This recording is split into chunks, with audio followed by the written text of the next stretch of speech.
Olá, meu nome é Marcos Carvalho Lopes e este é um podcast Filosofia Pop. Este é o nosso episódio número 239 e recebemos o filósofo, editor e jornalista Michael da Silveira para a conversa sobre o filósofo japonês Kojin Karatani. Como editor, o Michael está na frente do processo de tradução da primeira obra de Karatani para o português, A Estrutura da História Mundial, prevista para ser lançada em março de 2026 pela editora Machado. E ele nos apresenta a trajetória intelectual desse filósofo japonês, ainda pouco conhecido no Brasil, mas já considerado um dos maiores pensadores vivos no Japão e ganhador em 2022 do prestigioso Berguen Prize, muitas vezes chamado de Nobel da Filosofia. Partindo da sua própria experiência acadêmica e política, Michael explica como chegou a Karatani a partir de uma crítica ao populismo de esquerda, mostra como o japonês reelabora Marx a partir de uma leitura transversal de Kant, expõe a famosa teoria dos modos de troca, A, B e C, e o retorno do modo D, o nó borromeano, capital, Estado-nação, e a proposta política do associativismo como alternativa real ao capitalismo nação-estado. Tudo isso atravessado por uma perspectiva única, a de alguém que viveu a modernização acelerada e forçada do Japão no pós-guerra e que a partir daí consegue ver fissuras que muitos teóricos ocidentais simplesmente não enxergam. O Filosofia Pop é um podcast que aborda a filosofia como parte da cultura. A cada 15 dias, sempre às segundas-feiras, a gente vai estar aqui para continuar essa conversa com vocês. Intercalado com os nossos episódios normais, de quando em quando apresentamos episódios especiais. É o caso do episódio de hoje. Esse episódio também faz parte de uma colaboração com o projeto de extensão Filosofia, Cultura Popular e Ética, desenvolvido na Universidade Federal de Jataí.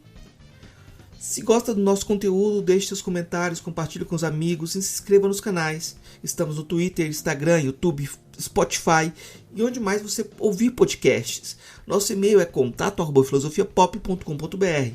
Seu apoio faz toda a diferença. Vamos então para a nossa conversa com Michael da Silveira sobre Kojin Karatani.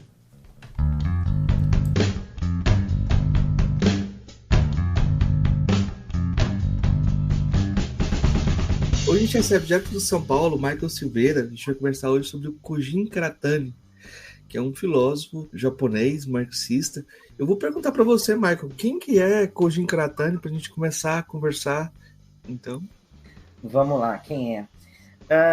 Cara, o Karatani é pouquíssimo conhecido aqui, mas eu acho que eu queria falar, na verdade, como eu cheguei nele, assim, por um caminho meio curioso, assim. Quem falou a primeira vez para mim sobre o Karatani foi o Gabriel Tupinambá, que você inicialmente queria entrevistar sobre isso. O Gabriel eu conheci de um jeito inusitado porque eu convidei ele para minha banca de mestrado por conta de um comentário no Facebook na época. Eu estava estudando populismo a partir do Ernesto Laclau. A ideia era tentar pensar o populismo como uma possível alternativa para a esquerda, num contexto de crise de representação, pós-junho de 2013, toda aquela história Primavera Árabe. E eu conheci ele meio que nesse contexto e chamei ele para a minha banca e descobri depois que eu tinha entendido errado. O comentário não era dele, mas acabou que a gente se aproximou e ele acabou virando um amigo depois, com o tempo, e eu conheci o Karatani nesse contexto, que a gente estava num grupo de estudos do Capital. E eu cheguei meio isso, assim, como um resultado mesmo da resposta que eu encontrei no final da tese para o meu problema, que não era uma resposta, um monte de outras perguntas, né? Resumidamente, assim, eu cheguei à conclusão na época que o populismo, na verdade, era uma péssima resposta para a esquerda. E, por um lado, eu tentava mostrar que ele aparecia muito mais como sintoma da crise e depois como uma alternativa meio precária para ela, no seguinte sentido: o populismo, assim, era de fato uma forma de angariar apoio popular, de vencer a eleição, mas, por outro, estava longe de ser suficiente para atacar assim, algumas questões que eram estruturais, né? Que, no meu entender, passavam pela relação entre essa política nacional e a economia mundial. E eu tentava explorar um pouco como que o nacionalismo, a configuração da nação, ela afetava, assim, fazia com que o populismo tendesse a ir para um discurso nacionalista, assim, o populismo deu certo, assim, pelo menos nesses últimos anos, né? E acabou que foi meio que isso que eu fui depois tentar explorar no doutorado, e aí sim eu entrei no Karatani mais profundamente. Foi o autor que eu usei como guia principal para o doutorado, principalmente a partir do livro principal, que a gente deve falar mais aqui, que é a Estrutura da História Mundial, onde ele propõe essa ideia de que a modernidade ela é composta por esse nó borromiano entre três entidades, né? O capital, o Estado e a nação, com a dominância do capital. A gente vai explorar isso provavelmente mais à frente, mas para mim ele meio que funcionou como uma resposta nesse sentido, porque ele me dava uma forma de lidar com uma sensação que eu tinha de que a estratégia populista era sempre uma resposta precária, assim, porque quando ela ia lidar com essas questões mais globais, assim, com essa configuração da economia contemporânea, ela encontrava um limite de transformação, né? Agora entrando mais precisamente no Karatani, né? Por motivos óbvios, por ser alguém interessado, eu acho uma tristeza que ele não tenha sido traduzido até hoje para o português, mas a gente está corrigindo isso, tem esse orgulho de estar participando da primeira tradução que vai sair do Karatani no Brasil, que é a do Estrutura Mundial. Eu trabalho na editora Machado hoje e a gente adquiriu os direitos lá para fazer essa tradução. O livro deve sair em março, ele está sendo, do ano que vem, ele está sendo traduzido pelo Alain Ilani, que traduziu aqui no Brasil o Marx nas Margens, do Kevin B. Anderson, que saiu pela Boitempo. E eu falo assim, dessa tristeza, porque o Karatani, assim, ele é conhecido hoje como um dos principais filósofos japoneses vivos, né? Foi ganhador de alguns prêmios importantíssimos, um que ele ganhou aos 27 anos de idade, lá meados dos anos 70, 69, eu acho, que foi o Gunzo Literary Prize, o prêmio Gunzo, que é um dos mais importantes do Japão. Ele ganhou por ter escrito um ensaio sobre um escritor japonês, que é o Soseki. Eu não vou saber se a pronúncia é correta, tem essas questões, mas é um escritor bastante conhecido, bem clássico, né? E ele também ganhou, em 2022, o prêmio Berggruen, sei lá como é que fala, na Alemanha, que esse prêmio é considerado o Nobel da filosofia, né? Ganhou $1 milhão ali, nada mal, né? Para aposentadoria, assim, tranquilo. E na banca, acho que tinha sei lá, eu acho que quem estava liderando a banca era até o Antônio Damasio, e entre os avaliadores tinha o Yuki Rui, por exemplo, assim. Mas ele foi o primeiro asiático a ganhar esse prêmio. Ou seja, ele tem um mercado, ele é um dos caras mais lidos no Japão, vende horrores, mas teve esse reconhecimento internacional, assim, principalmente a partir, eu acho, do Transcritique, que ele escreveu já na época que ele já estudava, tinha passado um tempo nos Estados Unidos, tinha uma relação com Derrida, estudava Derrida, tinha uma aproximação com o Frederick Jameson e com Paul Deman. Ele realmente meio que pouco conhecido no Brasil, assim. Espero que isso mude a partir do ano que vem. O cara até nasceu em 41, né, em uma cidade chamada Amagasaki, no Japão. Nasceu durante a Segunda Guerra Mundial e cresceu em meio à reconstrução do pós-guerra ali e a ocupação americana. Isso vai ser importante, assim, para entender um pouco das preocupações intelectuais dele, assim, né? Principalmente uma delas, essa questão da modernização forçada do Japão e a maneira como isso, desse processo de ocidentalização vai ser complexo lá, ele vai sempre ficar oscilando numa relação conflituosa com a tradição japonesa, né? Acho que isso é importante também para entender a relação dele com a filosofia, né? O Jameson, por exemplo, vai sugerir que o processo acelerado de modernização no Japão deu para o Karatani assim, uma perspectiva privilegiada para observar num curto espaço de tempo esses impactos da modernidade sobre um país, assim, de uma forma que muitas vezes escapa para os teóricos ocidentais, assim, onde esse processo foi experimentado de forma, por assim dizer, mais gradual, menos intensiva, né? Ele entra na universidade lá pelos anos 60, na Universidade de Tóquio. Quando ele entra lá, ele resolve estudar literatura inglesa e volta sua atenção para esse escritor japonês, que é o Natsumi Soseki. Ele participa do movimento estudantil japonês, os protestos lá que foram ali na época de 68, 69. E o Gavin Walker, que é o tradutor de um dos livros, um dos livros dessa época dos anos 70, na verdade, que é Marx Towards the Center of the Possibility. Eu vou falar o Marx como o centro da possibilidade, né? Eu vou traduzir os textos para não ficar, porque não, a maioria, óbvio, eu li tudo no inglês, né? Das traduções americanas, mas não vou me arriscar aqui a pronunciar os títulos originais, dá para consultar isso na Wikipédia.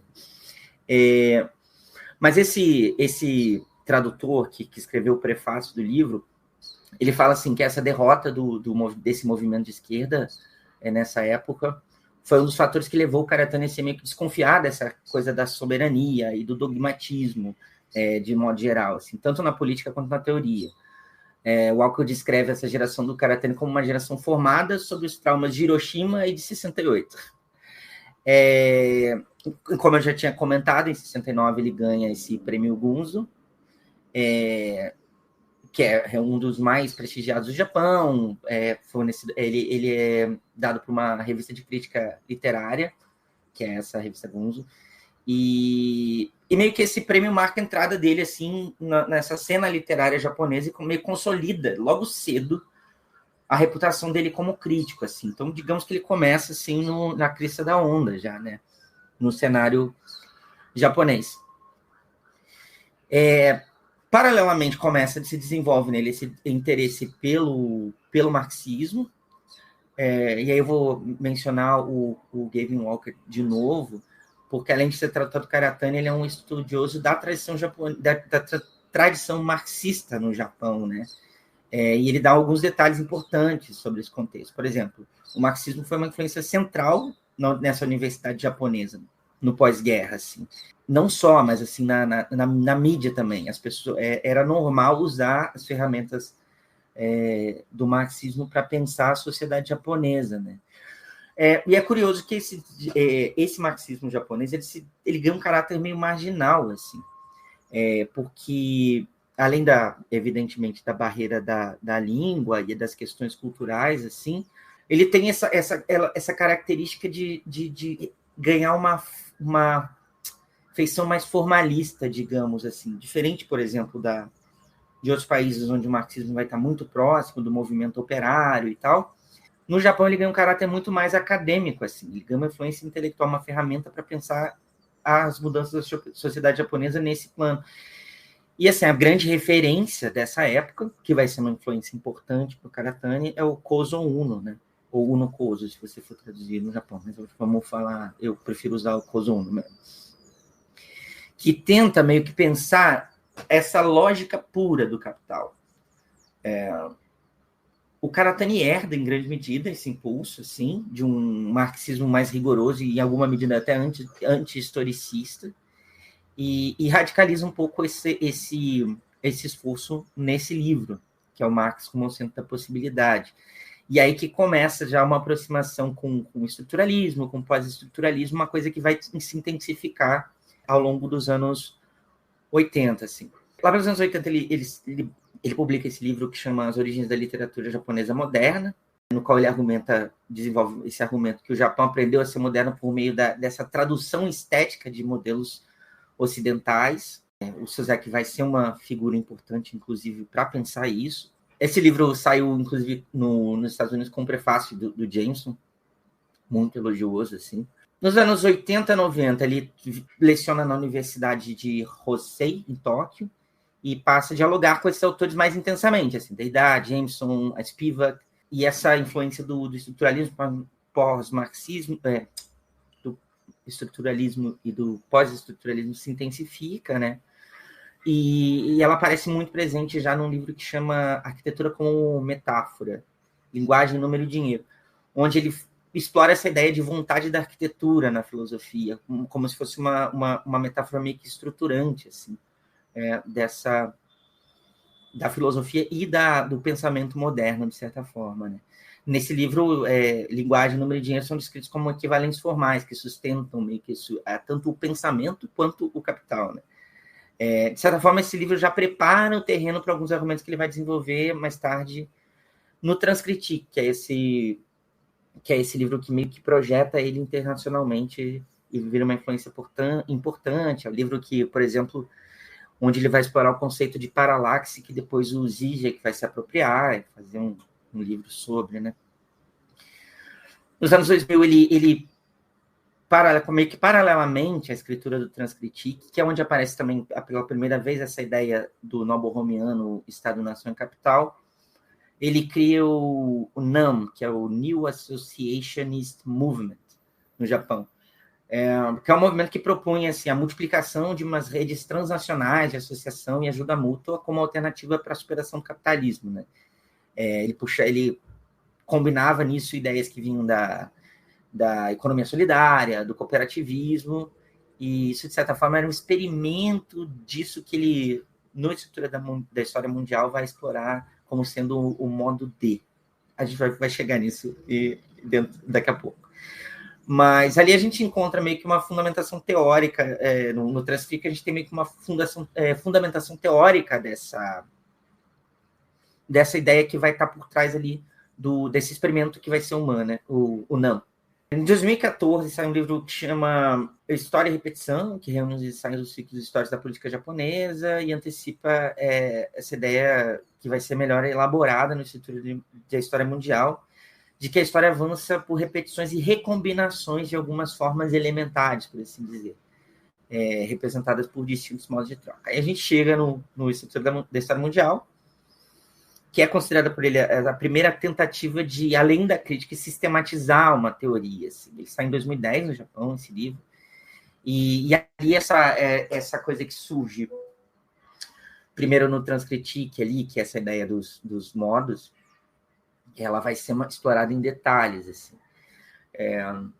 É um livro muito... Eu acho um esforço muito interessante. Assim, se eu fosse dizer, eu diria que ele é que ele lembra dois livros recentes, assim, aquele do Harari lá, o Homo Sapiens, só que, particularmente, esse eu acho que faz isso de uma maneira bem ruinzinha, e o Despertar de Tudo, do Graeber, do Engel, que tem essa coisa de meio que voltar para discussões, assim, quase pré-históricas, assim, para tentar compreender certas formações sociais, assim, e tem isso no Instituto da História Mundial, ele tem essa ambição, digamos, de rever, de revisitar a história para pensar como ela, na verdade, seria articulada a partir da articulação desses distintos modos de troca, né?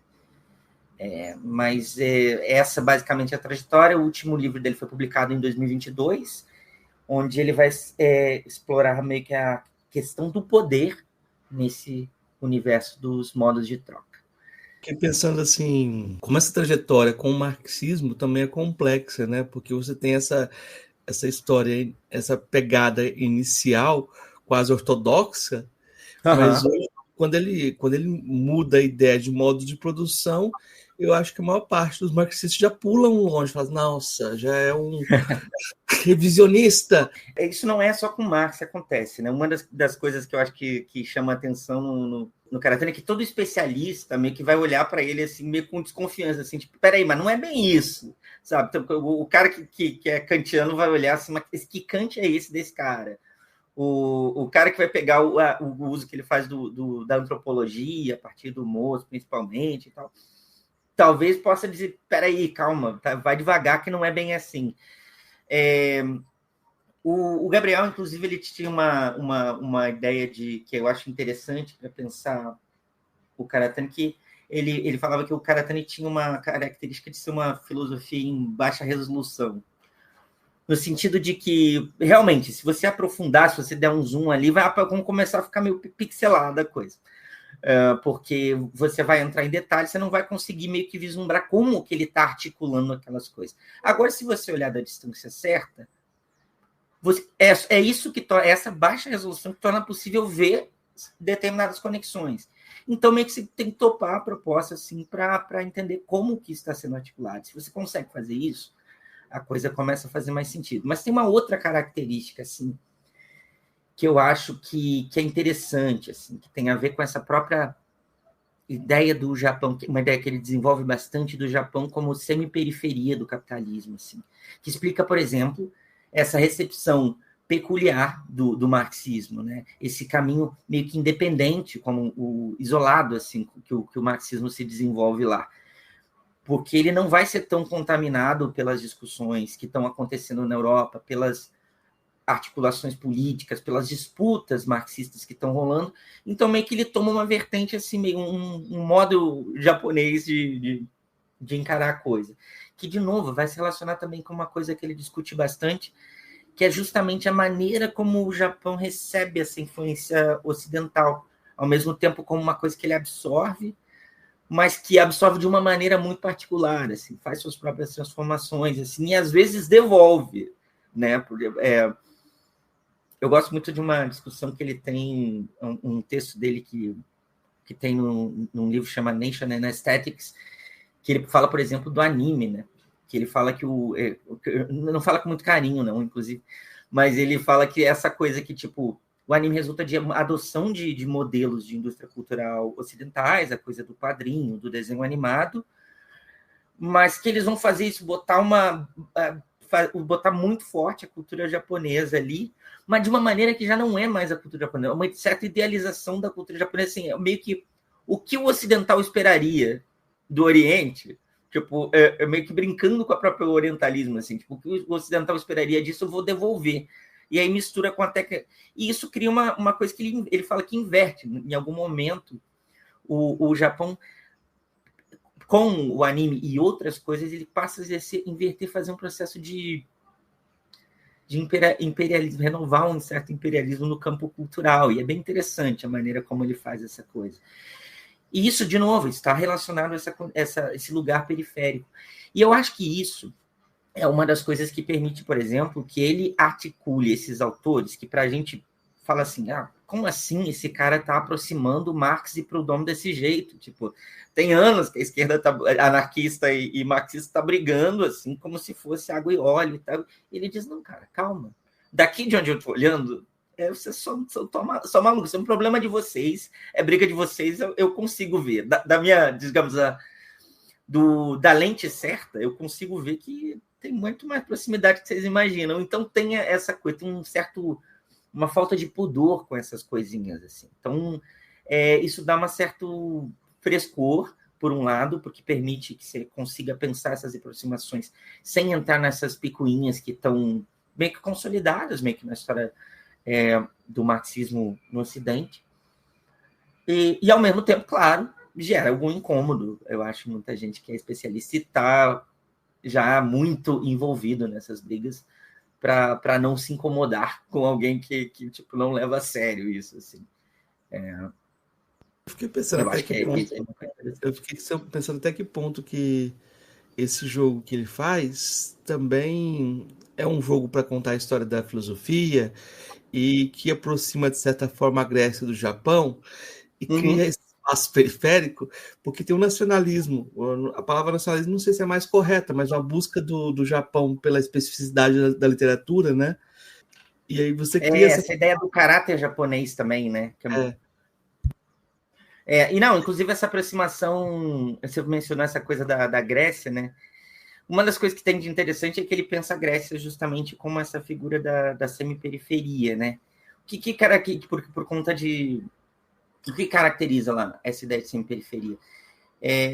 Essa coisa que você tem um centro, assim, digamos, um império forte que fica irradiando certa cultura, certo poder e tal. E aí você tem dois contextos. Alguém que pode ficar na periferia, ali mais próximo e tal, e sofrer uma influência que ela é meio que absorve, meio que toma, e você vira a cultura do império. E a semiperiferia é esse lugar onde você não está tão próximo para que essa influência seja determinante, não tem um controle tão grande, então você meio que consegue jogar com essa influência, tipo, pegar o que te importa. Assim. Meio que ele faz isso também com a Grécia, até pegando as teorias do Samir Amin, para pensar que, na verdade, estava a civilização avançadíssima estava no Egito. Né? Então, o que a Grécia vai pegando influências importantes e podendo retrabalhar, porque eles não são ameaçados também, por não estar perto o suficiente para sofrer essa ameaça. Então, é curioso que também ele meio que transfere para pensar a Grécia como esse espaço meio parecido com o Japão. Assim. Eu, assim, de vez em quando, tipo, na minha tese, eu especulei muito rapidamente, assim, de como que tentei traçar um paralelo disso com o Brasil também. Porque uma das coisas que ele fala que uma das características de impérios marítimos de semiperiferia é a questão marítima. A separação do mar torna mais difícil, assim, essa presença constante, assim, do império nessas colônias, por assim dizer. Então, isso permite que algumas adaptações, algum jeitinho, digamos, se desenvolva ali e a coisa toma meio que um rumo independente. Eu gosto muito dessa ideia. Assim.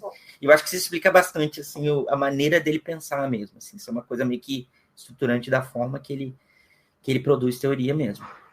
Eu acho que é bem hegeliano, né? Se aqui é Rod, salte aqui.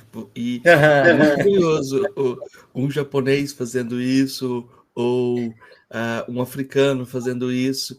E é totalmente necessário para você assuma não só sua paisagem, mas a primeira pessoa, né? É muito engraçado é muito curioso que os estudos dos autores norte-americanos que começam a fazer teoria local, eles não são vistos como filósofos, são os transcendentalistas, né? Mas profetas da autoestima, né? São profetas da autoestima, tipo, nós temos que fazer e, né? De alguma forma a gente tem que ter isso também. Mas vamos lá, vamos falar um pouco dessas formas de troca. O que é isso? Vamos lá, vamos chegar no estrutura, né? Primeiro, assim, eu acho que é importante ver o que está nessa proposta, né? O que ele começa assim a apresentação ali, o prefácio, a introdução, já mencionando essa ideia de que a proposta é repensar a história das formações sociais da perspectiva dos modos de troca. Depois só um comentário antes, assim, tem essa questão da tradução, assim, eu acho que até na tradução que vai sair, a gente vai optar por traduzir como modo de troca mesmo, estava nessa conversa com a Alain, mas na minha tese eu cheguei a usar a expressão modos de intercâmbio, porque tem uma dimensão dessa troca que tem a ver com uma troca com a natureza também, né? Com uma questão de metabolismo e tal, que a palavra mais adequada seria intercurso, mas intercurso talvez possa gerar algum ruídozinho assim, né? Numa tradução para o português. E aí, por exemplo, num grupo lá de estudos que a gente participava, onde esse conceito era usado, a gente começou a usar a ideia de modos de intercâmbio. E na minha tese eu usei isso. Mas aqui como eu acho que vai ficar modo de troca na tradução mesmo, eu vou trabalhar com uma ideia de modo de troca. Mas o que acontece? A proposta dele é substituir mesmo a ideia de modo de produção de modos de troca, né? O que isso implica, né? Ele vai meio que pensar o modo de troca como uma base material, assim. Mas aí, para entender isso, a gente tem que entender o que ele identifica quais são esses modos que ele identifica, né? Basicamente, ele identifica 4 modos, né? O modo A, ele elabora a partir da ideia de dádiva e contradádiva no Marcel Mauss, e é aquele que a gente encontra quando olha, sobretudo, para as comunidades tradicionais, para os sistemas de parentesco, ou para vínculos de solidariedade, de modo geral. O modo B seria representado por um processo de dominação e redistribuição. Na verdade, ele usa o termo pilhagem e redistribuição, é isso que tem a ver com a dominação. Posso elaborar um pouco mais em cada um deles, assim, mas seria um modo típico dos impérios, assim, das hierarquias políticas, das sociedades tributárias, ou daquilo que mais vai ficar conhecido como despotismo asiático, por exemplo. Basicamente, é uma estrutura que tem a ver com... É um modo que tem a ver com um grupo dominar, um grupo mais forte dominar o outro, e para manter a dominação, isso que começa como um uso da força mesmo, ele tem que, para manter essa dominação, é preciso que você meio que devolva alguma coisa. Assim. Por isso a ideia de pilhagem e redistribuição. digamos que você pode realmente, poderia, um grupo mais poderoso poderia dominar o outro e simplesmente destruir. Tipo, pilhei tudo, acabou, matei todo mundo. Mas se você quiser manter isso a longo prazo, você precisa meio que sofisticar esse processo. E meio que desenvolve essa ideia que toda a burocracia estatal, ela meio que vai, a questão das leis, e mesmo uma ideia de um proto-estado de bem-estar, que é essa de, tipo, vou cobrar impostos e devolver obras, ela meio está na gênese dessa tentativa de manter um processo de dominação a longo prazo. Assim. Isso vai desdobrar depois, a gente vai ver na questão do Estado, evidentemente. Né?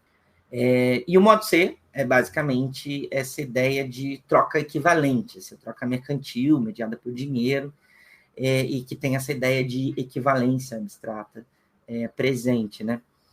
O modo D seria esse horizonte ético, digamos assim, que ele chama de um retorno da dimensão da reciprocidade que caracterizaria.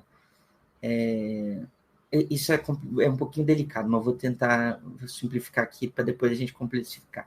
Seria um retorno do modo A num plano superior. Só que não é bem o retorno do modo A, é retorno de uma coisa que seria anterior, porque esse modo A das comunidades estaria já associado às sociedades sedentárias, assim, já teria que ter se estabelecido. O que ele está pensando, na verdade, é uma coisa que é anterior, que é uma ideia de distribuição igualitária das coisas e que combina, na verdade, igualdade e liberdade que ele associa ao nomadismo. Para ele, na verdade, já no modo A, essa ideia de liberdade como igualdade, ela estaria aparecendo meio que como um retorno do recalcado. Ele trabalha com essa ideia freudiana de que existiria nas sociedades sedentárias uma espécie de saudade de uma liberdade com igualdade que existia só nas sociedades nômades, assim. E aí é curioso porque isso ele vai explorar quando ele vai tentar pensar, por exemplo, exemplos concretos de modo D, e geralmente eles estão associados a arranjos, formações sociais que permitem essa combinação de liberdade e igualdade. E uma liberdade, às vezes, que tem a ver com uma liberdade de movimento, né? Com poder sair de, por exemplo, um sistema onde começa a se estabelecer qualquer tipo de opressão, tanto política quanto econômica, e você consegue se deslocar, meio que fazer uma nova formação social em outros termos, assim. Se você quiser, a gente pode explorar isso, porque eu acho que isso é uma ideia que ele avança mais no Isonomia e as Origens da Filosofia, que é onde ele vai localizar exemplos de modo D que estão menos ligados, por exemplo, à ideia de religião, que é onde ele explora mais exemplos de modo D no Instituto da História Mundial. Só para uma nota aqui, eu fiquei lembrando do Despertar de Tudo, né? Porque aí ele mostra como diversos povos resistiram ao Estado, né? Resistiram a essa formação de uma estrutura. E quando ele escreve os indígenas que ficavam nessa região de Goiás, que eu estou aqui, ele fala sobre como eles, na época da seca, migravam sem poder centralizado, na época das chuvas se centralizavam com o poder de quem se destacava na época da seca, mas isso era sempre rotativo, né, para que a coisa não se fixasse, né? Se encaixa um pouco nessa formulação de uma certa ambiguidade. Sim. Né? Toda a discussão do Pierre Classes na Sociedade contra o Estado está presente, o cara também traz isso, assim, de como que realmente existia um mecanismo para evitar que esse Estado se consolidasse. Várias sociedades, assim, meio que encontrava seus mecanismos para adiar que essa formação do Estado mesmo, burocrático, com essa estrutura mais maior mesmo, essa grande estrutura que abarca tudo e suplanta certa heterogeneidade social, ela fosse se formar, né? E ele vai explorar muito isso, assim, tipo, a manutenção desses laços de reciprocidade e tal, ela precisa ser uma coisa meio ativa, assim, evitar que essa coisa se configure. A questão da guerra vai ser uma coisa importante nisso, assim, por exemplo, a maneira como conflitos entre grupos menores, e toda a discussão do Robesiano vai nesse sentido, tipo, correto, assim, que é uma referência, assim, de que, tipo, quando você tem a guerra, às vezes, tipo, essa estrutura meio que se impõe, como você tem muitos disputando, a hora que alguém meio que se destaca, você tem essa possibilidade dessa troca de dominação por segurança acontecer.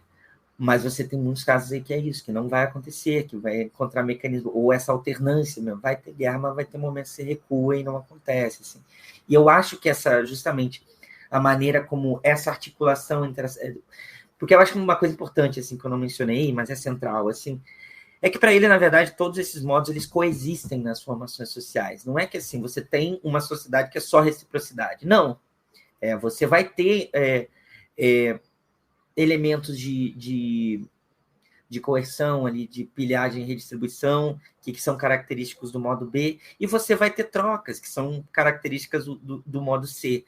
Mas o que muda é qual que é dominante, assim. Então, digamos que nessas sociedades mais antigas, o que você tinha seria essa dominância do modo A. Na sociedade, por exemplo, no que ficou conhecido como de despotismo asiático, você teria uma dominância do modo B, e na modernidade você teria uma dominância do modo C. Agora, falando sobre como isso tem, sobre a expressão moderna disso, né? O Karatani vai dizer que vai trabalhar com a ideia de que na modernidade esses modos eles vão se consolidar no que a gente entende hoje por capital, Estado e nação. O capital como modo C, o Estado como modo B e a nação como esse modo A, que seria essa dimensão da comunidade, só que aí já nessa dimensão da comunidade imaginada. Ele fala isso a partir do Anderson mesmo, do Benedict Anderson, onde, digamos, ela ganha um caráter mais simbólico dessa relação entre as pessoas, onde numa comunidade anterior ela estava ligada a trocas muito mais concretas, né? E aí ele meio que vai trabalhar com essa ideia. É muito bonito, eu gosto muito. Eu acho que a parada que me pegou no começo, ali na introdução do Estrutura da História Mundial, é que ele recupera lá o Fukuyama com a ideia de fim da história para dizer assim, cara, ele não estava tão errado não, assim, porque só que para ele, para o Karatani, essa ideia de esse fechamento do que o fim da história dá, ele teria que ver, na verdade, com a consolidação disso que ele chama de nobo-romiano moderno, né? Que é essa integração entre capital, Estado e nação. Porque o que acontece? Na verdade, você teria uma estrutura onde o alinhamento disso é quando as coisas meio que funcionam da maneira ajustadinha, assim. Você tem o Estado meio que conseguindo regular, por exemplo, questões de injustiça por meio de redistribuição. Você teria a nação como uma coisa que está mais ou menos alinhada ali com essa estrutura do Estado. E o capital não seria, assim, essa coisa que desestrutura, que bagunça essas relações ali.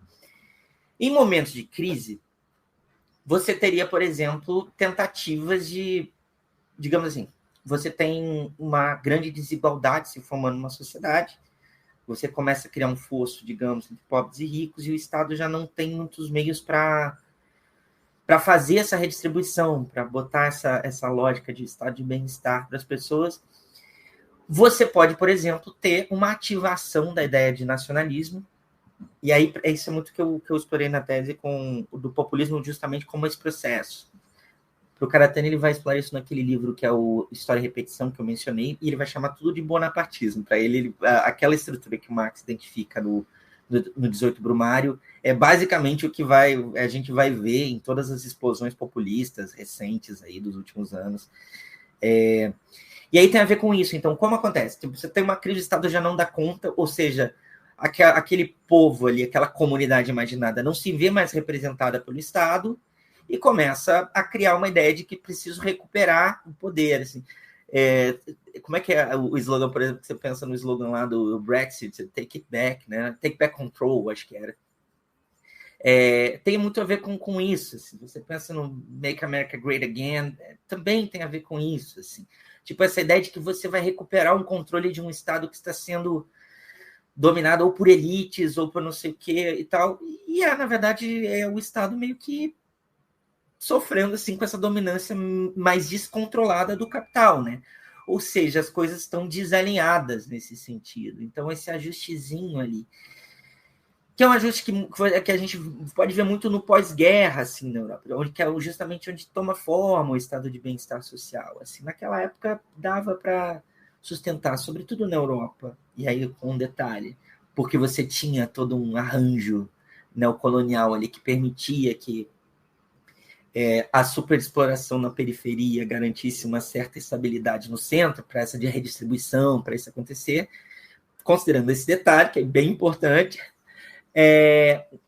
Para os estados europeus lá que estavam desenvolvendo um estado de bem-estar que tinha a ver com isso de redistribuir renda e tal, criar instituições, saúde, enfim, benefícios públicos para a população de modo geral, a coisa funcionava, digamos assim. Você tinha um capitalismo que gerava emprego gerava bem-estar social, dava mais direitos para as pessoas, não sei o quê, e aí você se sentia bem com você se sentia representado pelo Estado, o povo se sentia, a comunidade imaginária se sentia representada pelo Estado. Digamos que no momento em que talvez esse subdesenvolvimento, que, para usar a linguagem da época, da periferia, deixa de sustentar tão diretamente essa estabilidade no centro, você começa a observar no centro problemas que antes eram muito comuns da periferia só. E eu acho que isso dialoga muito, por exemplo, e aí eu tentei explorar isso na tese, por exemplo, com a ideia de periferização, né? Que a gente tem aqui no Brasil, a partir de Schwartz, a partir do Paulo Arantes, né? Inclusive, essa ideia do Paulo Arantes é muito... Gerou um artigo recente até de vou esquecer o nome dele, cara, que é mais a ideia de brasilianização do mundo, né? Claro que é muito particular pegar o Brasil, então eu prefiro, acho que a ideia de periferização mesmo é mais interessante, mas tem um pouco disso, por a Europa, talvez, os países centrais, na Europa, Estados Unidos, começarem a passar por problemas que eram muito parecidos com o que a gente enfrentava antigamente, tipo, tem essa ideia de que a periferia meio que permite você já antecipar ou ter um olhar sobre coisas que só vão poder ser vistas no centro mais tarde, né? Que é, de novo, curioso com aquilo que a gente estava comentando, com o processo de modernização muito acelerado no Japão. Então, eu gosto muito dessa conexão e eu acho que isso ainda pode render coisas bem interessantes.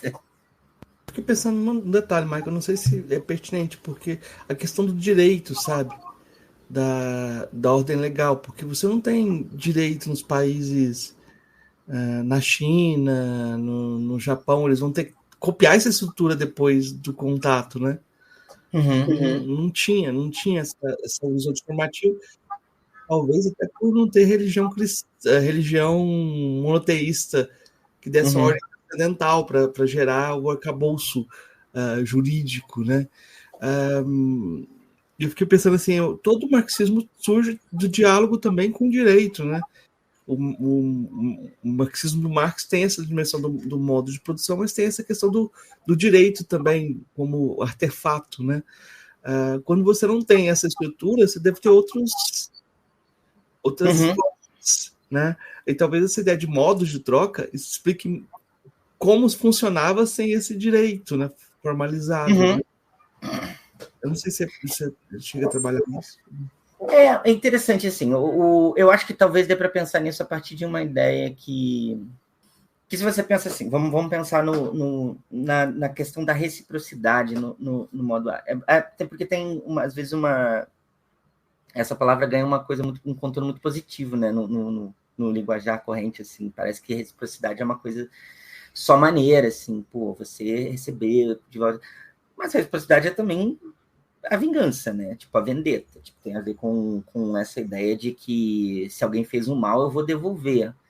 E como que é essa estrutura, por exemplo, da vendetta nessas sociedades mais antigas? Você matou alguém da minha família, fez um mal, eu vou lá e mato alguém da sua, mas isso não tem uma simetria, não tem uma questão. Tipo, isso gera uma coisa que sempre vai ser devolvida, ou seja, você cria uma relação que é baseada na vingança, que é baseada em devolver o mal praticado e tal. Isso gera uma espiral eterna de vinganças e tal. E, por exemplo, o que já é, assim, para falar em lei, falar em direito, o que já é, por exemplo, a ideia de olho por olho, dente por dente? Assim? Já é uma forma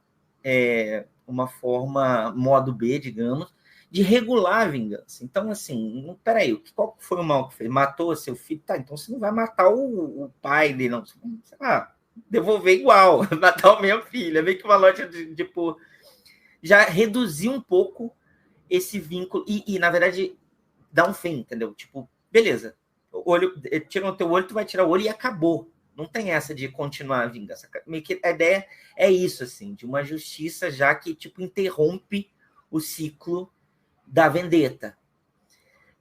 Então, assim, isso eu acho que é um exemplo já de como que você pode articular essa ideia de direito, por exemplo, a partir dessa ideia dos modos, assim. Você não precisa, digamos, que essa lei esteja tão estritamente elaborada e tal, mas ela pode funcionar já nessa articulação. Eu acho que talvez a coisa pudesse avançar nesse sentido, para explorar um pouco melhor isso, assim. A partir dessa... Sim, sim. Nessa ideia da reciprocidade da vingança, você tinha também a ideia também de... Eu estou pensando em sociedades tradicionais, olho por olho, dente por dente, entre iguais. Se você é meu escravo... claro. Muito hierarquizadas, né? E aí aí os valores do capital, de certa forma, capital, estou usando a palavra capital aqui, mas se você tem mais bens, você não vai você vai ter tratamentos distintos já, né? Sim.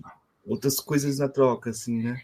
E também é outra coisa, assim, que você vê que a questão, e aí já aparecem articulados A, B e C, tipo, a questão da desigualdade, acho que já é algo que já aparece quando você tem essa estrutura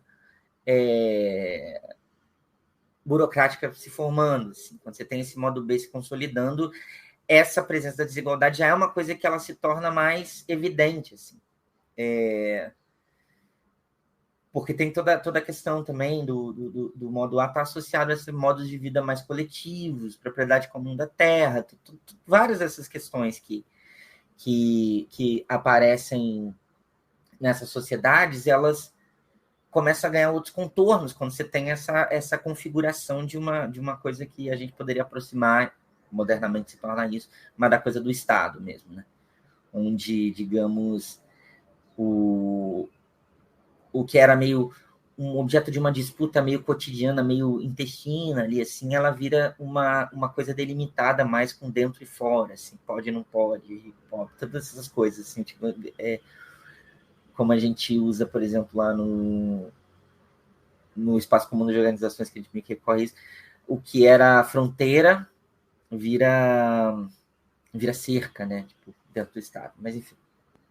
É muito interessante que os modos de troca permaneçam, né? Porque você vê, por exemplo, o trabalho do Michel Conforado agora falando sobre coisa de rico, né? Quando você entra no universo do rico, você tem acesso a dons, as trocas de dons. Fica bem claro que existe acessando, sendo aceito naquele jogo, tem um jogo de reciprocidade ali. Não estamos interessados em dinheiro, aqui nós estamos interessados em algo maior, que é nós mesmos. Perfeito, cara. Eu li também o Alcoforado recentemente, e no meu carro ficava o tempo inteiro olhando assim, total, o modo, a galera trabalhando no modo A aqui. E ao mesmo tempo, como que isso, assim, por exemplo, isso que eu acho que é o mais fascinante quando a gente começa a pegar essa coisa. E não tentar só aplicar, não tem a ver com tentar aplicar e forçar para ver, mas tipo, usar como uma ferramenta para ver coisas, de novo, para achar o ajuste certo, aquilo que eu estava falando, o da lente, para você conseguir ver coisas que não ficam tão evidentes assim, tanto quando você tenta olhar muito de perto quanto muito de longe. Então, acho que às vezes eu recorro a isso para achar essa distância certa. E, por exemplo, esse exemplo que você deu, você tem ao mesmo tempo ali uma troca de favores que tem a ver com fingir que dinheiro não importa, mas de certa forma isso já tem. Isso só é possível porque já tem dinheiro em jogo, já tem dinheiro suficiente, e porque essas trocas ali, na verdade, já podem gerar mais dinheiro, e ao mesmo tempo elas também estão interferindo na questão do modo B, tipo assim, porque esse modo como a troca de favores funciona na elite, ela também é uma troca de favores que vai resultar em favores políticos, entendeu? Acesso a certas coisas, certos benefícios, certas pessoas influentes que vão modelar isso. Então, assim, é como se desse para ver muito, é como se não dá para ver muito claramente a maneira como as coisas aparecem articuladas, assim. Então, não vai ser nunca só modo seu, ou seja, não vai ser nunca só dinheiro, não vai ser nunca só favor, não vai ser nunca só poder. Vai ser as coisas meio que se articulando e assim, justamente, a maneira de poder articular esses modos, digamos, transitar entre eles, é às vezes o que garante a possibilidade de ascender socialmente ou cair socialmente, tipo, legal pensar isso. E realmente, quando você lendo o Alcoforado, tendo essa dimensão dos modos de troca na cabeça, dá uma dimensão muito boa assim, para você ficar pensando. Eu acho que a gente vai ter que dar um passo atrás para organizar a coisa para o nosso ouvinte, assim, né? Porque a gente falou Então vamos lá. Eu também achei que ficou muito rápido assim, mas diga lá. Não, porque a gente falou do modo A, a troca inicial pelo dom, e você falou um pouco da ação. Depois você falou da pilhagem e do modo B, né? Ligado a império. E aí depois tem a estrutura moderna. Aí seria o correspondente ao capital que o Marx teorizou? Seria... Isso. O modo C, ele é basicamente a estrutura o que Marx investiga no Capital, assim, tipo, a ideia de que o modo de troca é o de troca equivalente de mercadorias, troca de mercadorias, né? E aí vai entrar essa questão toda desse caráter do capital precisar transformar todas essas relações em relações abstratas, né? E o capital tem essa característica de não criar relações, né? Isso eu acho que é uma coisa importante, assim. Digamos, quando você faz uma relação de venda, compra e venda, ela se esgota, por exemplo, você não mantém nada. Você me deu uma mercadoria, eu te dei o dinheiro, ou a mercadoria dinheiro, e você me deu uma mercadoria e dinheiro, a gente não deve mais nada para ninguém, tá resolvido, não cria vínculo social, essa relação tem essa coisa, por exemplo, que é diferente do modo A, onde sempre cria obrigação, né? A troca de presentes, ela é diferente da troca de mercadorias, porque, primeiro, ela tem um caráter assimétrico, assim, você não dá o mesmo presente, né? Seria uma ofensa você devolver o mesmo presente para a pessoa te dá num ano uma meia, no Natal você devolve, toma, não, nem usei, toma aqui essa meia. Não, a ideia é que você retribua outra coisa. E essa característica da dádiva e da troca de presentes, no caso, ela tem essa coisa de criar relação social, que no Capital, por exemplo, não tem. A coisa da troca equivalente. Ela não estabelece essa relação meio que é duradoura, não estabelece um laço, um vínculo entre as pessoas que estão trocando. E isso tem essa coisa de transformar tudo meio que em mercadoria, as pessoas, tipo, em mercadoria. E duas coisas importantes, né? Tipo, que é todo esse processo que é de transformar o trabalho em mercadoria e a terra em mercadoria. Eu acho que isso são elementos importantes, assim, para a gente para a gente pensar mesmo como que essas coisas se dão ali na prática mesmo, desse tipo, na sobrevivência desses modos, sabe? Porque, de certa forma, na Terra e na maneira como você organiza o trabalho em comunidade, essa abstração da coisa, essa relação mais abstrata entre as pessoas transformadas em mercadorias, ela não está presente, né? As tradições estão mais presentes, essas outras dinâmicas de troca estão mais presentes, e mesmo a ideia de uma autonomia do espaço e tal, tudo isso aparece com mais clareza, assim. E o capital ele precisa destruir isso em alguma medida para funcionar, e eu digo em alguma medida porque na verdade tem a ver com reservar isso para determinados lugares, sabe? Porque isso aparece quando a gente pensa justamente em relações raciais, relação entre como determinados grupos são racializados para poder fazer um determinado trabalho, um tipo de trabalho, digamos, para que, digamos, essa superexploração do trabalho possa acontecer. Enfim, tem sutilezas nisso, porque ao mesmo tempo que o capital precisa transformar tudo precisa dessa equivalência entre as coisas para funcionar, ela precisa que em alguns lugares essa equivalência não aconteça. E eu acho que isso é um elemento importante na teoria do Karatani, porque ele vai, na ênfase que ele vai dar à questão da circulação, né? Ao capital, por exemplo, ao capital mercantil e não ao capital industrial, né? O que acontece? Ele vai ter essa ideia de que ele vai desenvolver essa ideia de que o Marx desenvolve o capital muito a partir da visão do capitalismo industrial que está surgindo na Inglaterra, mas isso não acontece simultaneamente, né, em todos os países. Então, essa posição especial da Inglaterra, ela ganha também, permite a Inglaterra ganhar também na diferença entre sistemas. E é curioso que tipo, isso também, de novo, a gente volta à questão, por exemplo, de como que essa ideia de diferentes sistemas, dessa coisa que acontece entre sistemas diferentes, que está presente lá na relação, por exemplo, que ele faz entre Kant e Marx, ela aparece também numa dimensão da visão sobre o capitalismo. Porque o que acontece? Boa parte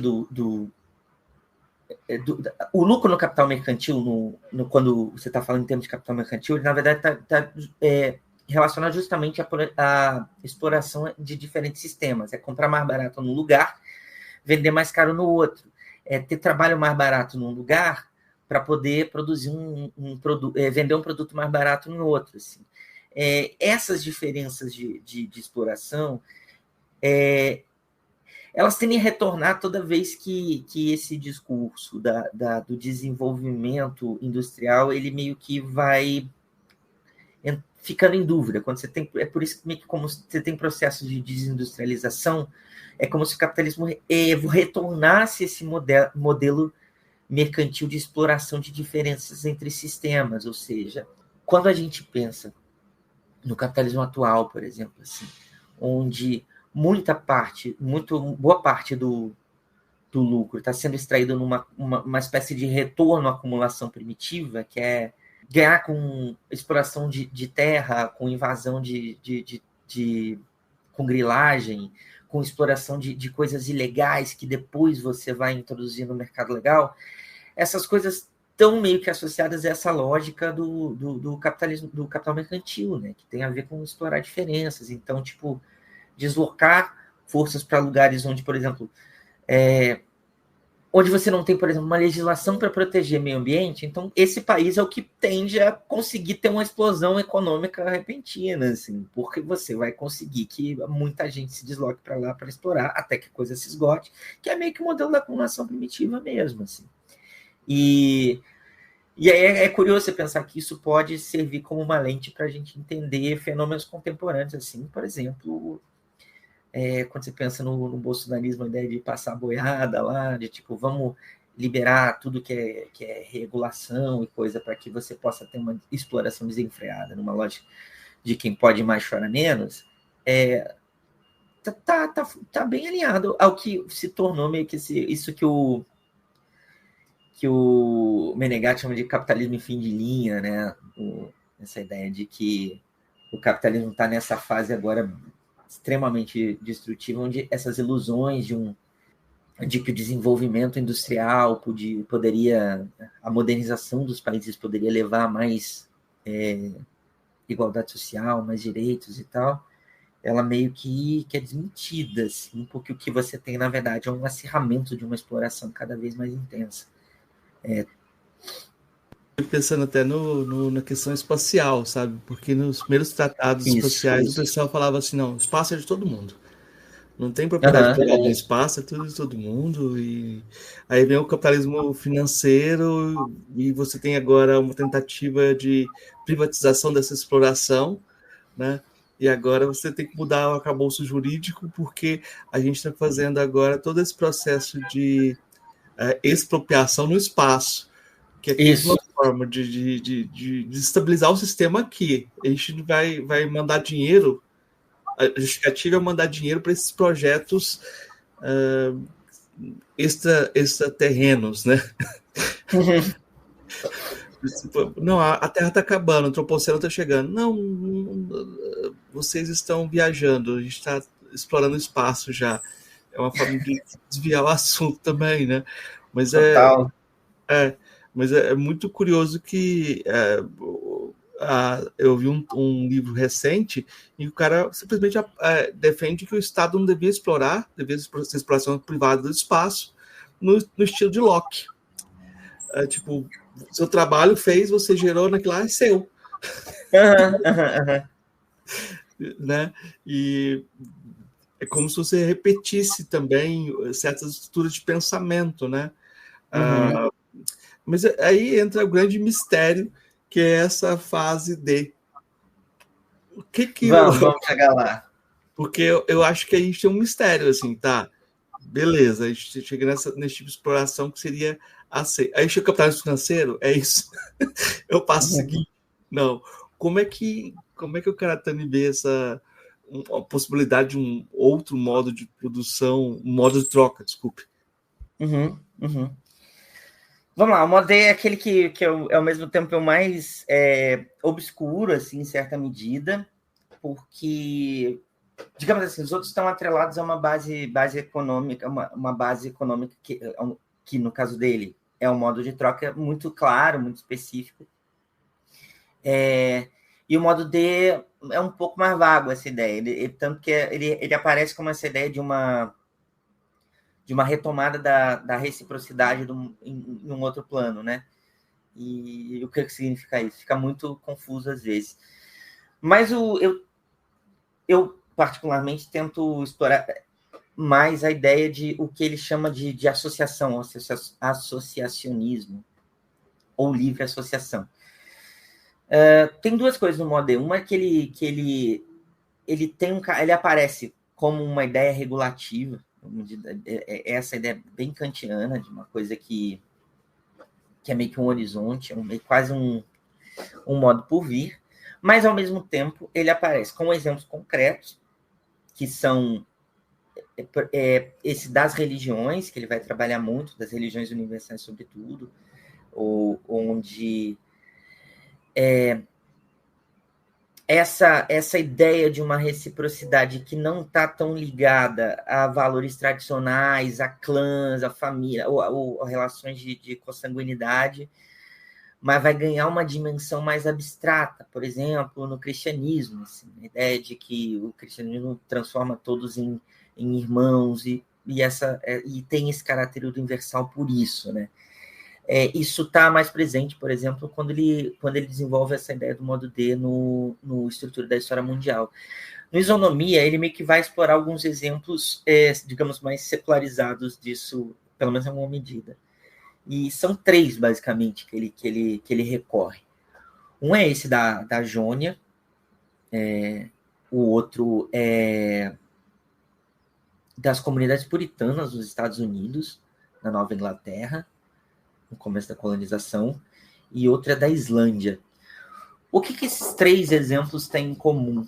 Eles têm em comum a ideia de que foram comunidades formadas por grupos que saíram de outras comunidades para criar meio que um novo pacto ali. Então, digamos, a Jônia por pessoas que saem de uma relação onde as relações de clã, as disputas entre os diversos clãs ali, disputas de caráter mais familiar, então se tornam opressivas e podem ir para um outro lugar. Essa ideia, as três têm essa ideia que é muito interessante, eu acho que é isso que torna um pouco mais complexa essa compreensão do modo de hoje, que é essa ideia de que você tem uma liberdade de movimento. Ou seja, você pode sair de um lugar e procurar o outro. Assim. Essa ideia de você está numa comunidade opressora, que tem várias questões, onde, por exemplo, você está enredado nessa dinâmica da vendetta que a gente explicou, ou mesmo numa relação de pilhagem e redistribuição ali, mais ligada a essa dimensão do modo B, e você pode ir para outro e fundar uma coisa em outras bases. Então, assim, é meio que uma comunidade uma comunidade segunda, de certa forma, que se forma ali nesses grupos. No caso da Jônia, é isso, você está saindo de cidades gregas onde essas dinâmicas clânicas estão muito fortes e procurando um outro tipo de arranjo. No caso dos puritanos, você tem uma pressão ali religiosa acontecendo e você consegue formar um grupo nessa Nova Inglaterra baseado nessa outra forma de viver, onde não tem essa perseguição religiosa. E no caso da Islândia tinha isso, é uma galera que para ele sai de uma pressão das monarquias nórdicas e funda também uma outra comunidade baseada numa relação que vai combinar igualdade e liberdade, que é isso que ele vai chamar de isonomia. A ideia de que você não tem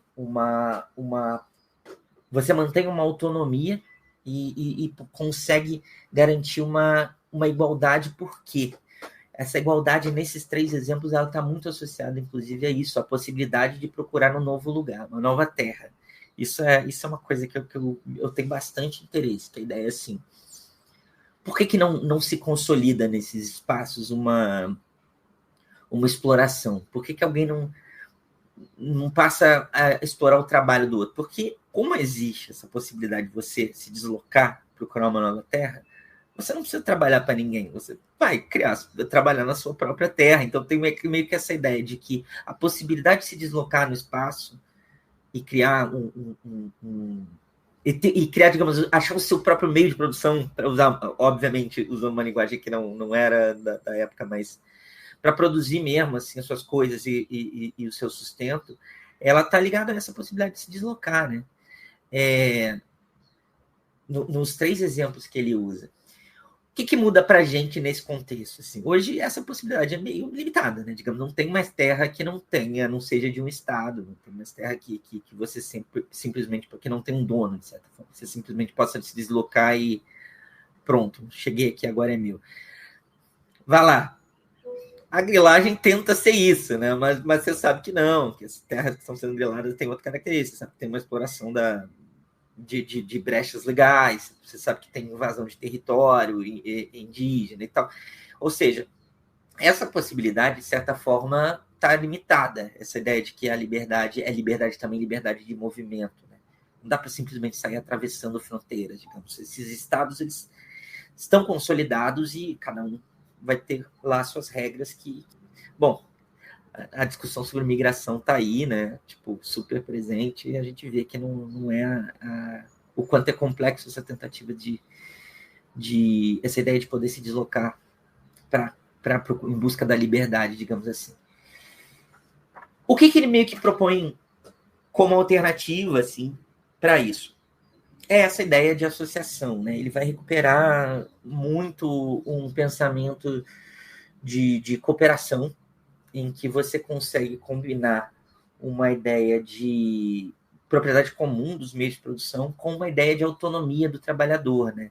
Você não tem o que você não teria numa associação cooperativa, seria essa coerção, esse caráter coercitivo que você tem no trabalho quando você está vendendo o seu trabalho para uma empresa capitalista, né? Então, a ideia de associação para ele vai ser meio que esse espaço ali onde isso poderia ser essa ideia de uma igualdade e liberdade, assim, e aí a liberdade agora pensada como essa não subordinação, mas com a ideia de que você pode decidir coletivamente, com o grupo, as decisões e as melhores maneiras de desenvolver essa relação, ela tá ligada a isso, assim, menos ao deslocamento no espaço, à procura de novos horizontes, mas com a criação de um próprio jeito de produzir, de sobreviver, de criar. Evidentemente, questões, assim, limites, por exemplo, disso, assim. Muitas vezes, uma das questões que vai acontecer é que isso vai se chocar com o Estado, entendeu? Então, a ideia de que você... Muitas vezes, a ideia de que você vai poder assegurar essa autonomia, esse desenvolvimento de uma iniciativa mais cooperativa, ela vai esbarrar em dificuldades legais mesmo, assim. A maneira como você cria, por exemplo, uma moeda solidária, um banco popular, às vezes ela pode, simplesmente o Estado fala, não, aqui você não pode fazer isso, quem vai criar moeda aqui é só a gente, acabou. Então tem essas questões que acabam entrando em choque. Ao mesmo tempo, outra questão que se pode colocar assim, tá, mas e aí? Essas cooperativas não são uma estratégia limitada?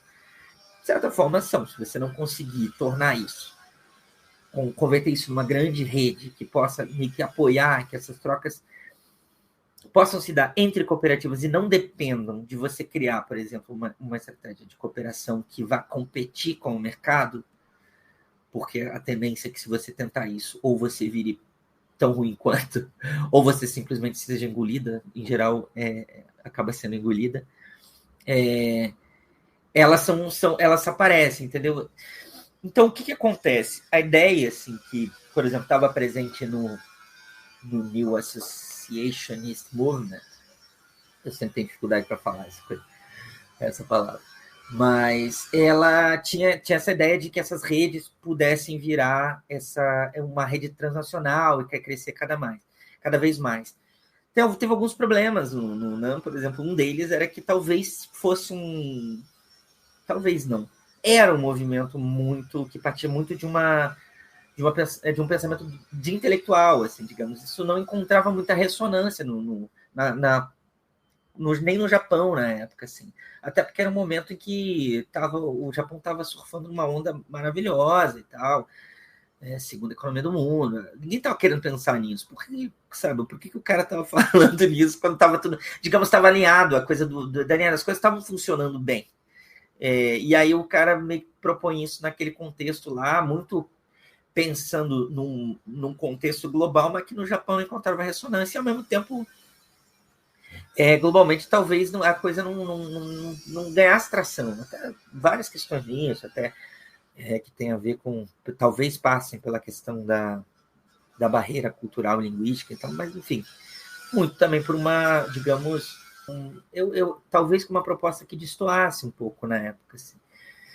Agora eu vou falar de como que, por exemplo, eu estou tentando, como eu trabalhei isso na tese, assim, e eu tenho tentado desenvolver mais isso. Assim.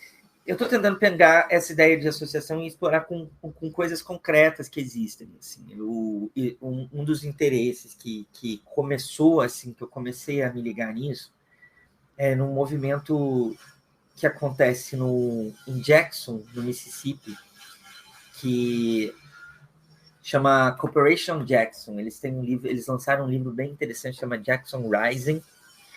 E esse livro me marcou muito, assim, porque foi o primeiro momento que eu falei assim, tá, aqui, essa pira do Karatani lá no mundo pode virar uma plataforma política com potencial revolucionário,